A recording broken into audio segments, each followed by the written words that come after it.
12e leçon de notre MOOC sur le design thinking. Nous allons commenter, évaluer le travail présenté précédemment par le groupe d'étudiants. Analysons leur travail. Jimmy, Mathieu, David et Marie ont, comme les autres groupes, réalisé une soutenance orale de leur travail de veille, qui fait par ailleurs l'objet d'une restitution sous la forme d'un document texte accompagné d'illustrations et de schémas. Une bibliographie figure en fin de ce document. Cette précaution permet de ne pas oublier d'où viennent les sources, ce qui est important parce que dans la consolidation de l'argumentaire ou dans la mémoire du projet, on peut très bien avoir de nouveau l'usage de ces sources. Leur soutenance orale était articulée autour d'un support de présentation de type diaporama. Ils avaient donné un nom de code à leur projet. Pshhh, c'était le nom de code. Peut-être parce que c'est le bruit que fait l'eau quand elle passe à l'état gazeux. Nous allons voir ensuite pourquoi. Nous allons d'abord décrire leur travail en le commentant, puis en synthèse, nous en proposerons l'évaluation. Dès le début, nous sommes mis face à leur point de vue reposant sur les trois états de la matière, solide, liquide, gazeux, qui illustrent d'ailleurs ces trois petits schémas. En se servant de cette représentation schématique, ils arrivent à symboliser le type de relation entre les différentes molécules d'eau. Ils définissent la nature de ces liaisons. Elles sont fortes, faibles ou très faibles. Ils introduisent ainsi, dès le début de leurs propos, sans vraiment entrer encore dans le sujet, leur hypothèse consistant à comparer la nature de ces liaisons avec l'évolution de nos relations sociales selon les travaux d'un sociologue dont ils nous ont fait une partie de la lecture. C'est assez habile car ainsi ils instillent très tôt auprès de l'interlocuteur leur point de vue qui sera plus tard le socle de leur hypothèse. Cette page qui présente ce dernier schéma a pour titre ambivalence.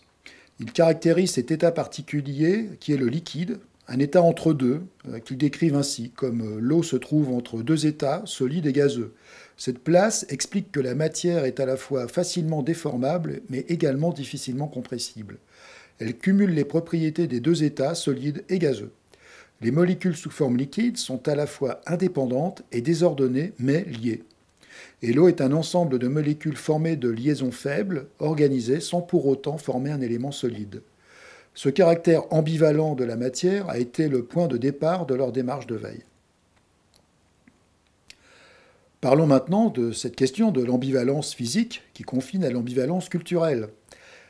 Il développe donc naturellement l'item ambivalence par une recherche vers la symbolique, la mythologie, la religion. Ainsi, ils ont comparé différents items. L'eau mouvante vivante par rapport à l'eau immobile, morte. L'amour et la vie versus la mort et la haine. Le fleuve qui sépare le monde des vivants et celui des morts.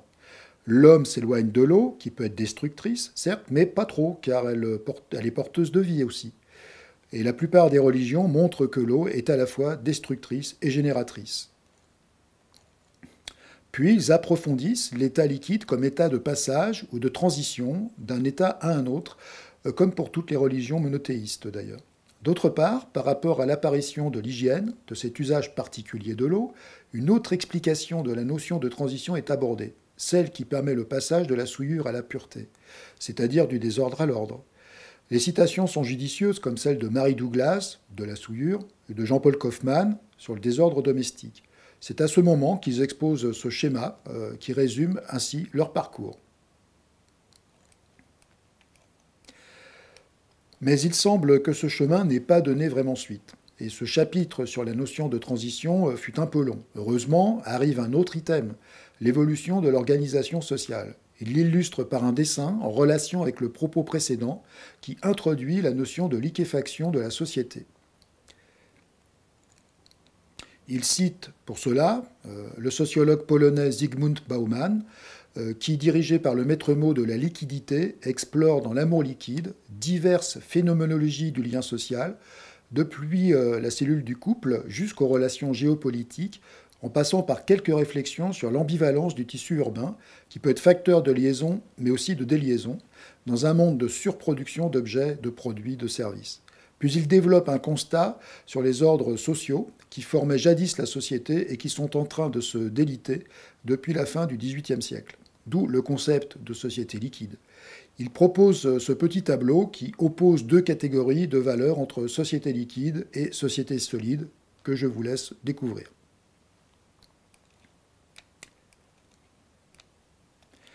À ce chapitre, il propose cette conclusion. En plus de s'accentuer avec le temps, le caractère risqué de la société est incontrôlable. Pourtant, ce n'est plus la société qui supporte le poids des erreurs individuelles, mais l'individu lui-même qui est tenu pour responsable au nom du libre arbitre qu'il exerce. Il en découle que l'on ne demande plus aux individus de se conformer aux règles pour convenir au cadre solide, mais de s'adapter à son environnement afin de saisir les opportunités et de fuir les menaces. Puis une question est posée à partir de leur constat de l'évolution probable de la société liquide vers la société gazeuse. État gazeux ou confluence? Il cite le fameux dilemme prononcé par Schopenhauer des hérissons sur la banquise. Je cite, frigorifiés, ils voudraient se blottir, au risque de se blesser mutuellement. S'écartant, ils meurent de froid. Le vivre ensemble mais séparément est pour eux bien illustré par le foudroyant développement de l'usage du téléphone portable qui permet le si je veux, quand je veux, où je veux, mais sans lien solide.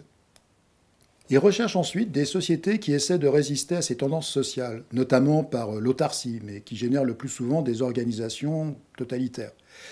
Mais des formes modernes de résistance apparemment fondées sur des valeurs environnementales, de développement durable, de diminution des cadres sociaux par la technologie, les ont intéressés. Ils identifient ensuite différents acteurs actuels qui illustrent cette tendance, comme la ville d'Amsterdam ou le quartier Confluence de Lyon.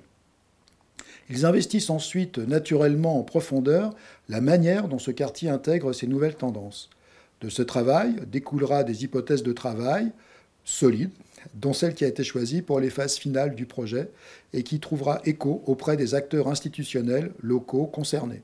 Rappelons-les, comment optimiser nos savoirs pour recréer les cadres de demain, et comment tirer profit du progrès et des savoirs du gazeux pour recréer et préserver les liens solides. Continuons cette synthèse et cette évaluation de leur travail. Que veut dire une société de confluence? Il est donc établi que la société est actuellement en phase de transition, en phase liquide, et que nous tendons actuellement vers un état gazeux. En étudiant les évolutions de la société sous l'allégorie des trois états de l'eau, il leur a paru clair qu'à aucun moment la société n'était ni complètement solide, ni complètement liquide, ou complètement gazeuse. Il existe toujours une cohabitation entre ces trois états, guidés par une dominante. C'est à l'issue de ces constatations qu'ils ont établi leurs trois hypothèses de travail. Ils ont réussi, avec un plan apparemment simple, à organiser la restitution d'une recherche plutôt riche et qui, sans l'apport de ce point de vue de départ, les trois états de la matière eau, aurait été bien difficile à appréhender. Leur veille n'a pas utilisé toutes les matrices que nous avions décrites lors de la précédente leçon. En fait, ils n'en ont utilisé que très peu, et la cartographie ainsi réalisée ressemble beaucoup à celle de l'autre groupe qui a travaillé sur la comparaison de la distribution électrique et celle de l'eau dans l'habitat, avec des conclusions différentes et donc des hypothèses de travail différentes. Voici un petit tableau qui essaye de résumer leur parcours par rapport aux différentes matrices proposées. Alors vous voyez que la matrice étymologie n'a pas été utilisée, que par contre la définition d'un angle de vue très fort, les trois états de la matière eau, ont été vraiment déterminants pour organiser le reste du travail de veille. Par exemple, en sciences humaines et sociales, avec cette notion de société liquide. Aucune veille artistique n'a été faite dans cette phase. Ils auront été amenés à la faire évidemment dans la phase suivante, c'est incontournable. Sur la matrice sciences et techniques, les technologies de communication et numérique ont évidemment été envisagées. Sur le plan économique, la fluidification des échanges est évidemment un item important. Voici donc leurs trois concepts. Quels aspects de la société liquide actuellement en mutation auront-ils sur le reste de la société? Ensuite, quelles répercussions les aspects de la société liquide en mutation auront sur le reste de la société? Et est-il possible de faire cohabiter ces caractéristiques de société gazeuse avec celles de la société solide sous le signe de la confluence? Un mélange d'intuitions pertinentes et de recherches bien structurées, multichamps, mais cohérentes dans son développement. Voici leur travail. L'enchaînement de ces pistes de recherche se fait d'une façon finalement cohérente, plus que logique, car comment invoquer la logique dans ce type de recherche? Et elle a parfaitement répondu aux attentes pédagogiques, construire un socle solide, riche, et sur lequel construire le projet, en permettant la construction d'hypothèses de travail intéressantes. Pour le développement des hypothèses justement en phase suivante, leur paragraphe de conclusion contient déjà en filigrane les modes d'usage qui seront développés pour le projet finalisé. Et en ce qui concerne le montage du modèle économique, les éléments qui en faciliteront l'élaboration, la viabilité, sont déjà contenus dans la partie sociologique de leur enquête. Qu'avons-nous vu aujourd'hui? Nous avons vu l'importance décisive pour le développement du projet que représente un bon travail de veille. Selon la richesse des items identifiés et la pertinence de l'utilisation des matrices structurantes, une bonne intuition aussi, on détermine ainsi très tôt la potentialité du projet. Voici la fin de la session 2. La prochaine leçon, ce sera la première leçon de la session 3, va nous permettre d'aborder la phase suivante du projet, c'est-à-dire la phase 1 et le développement des hypothèses.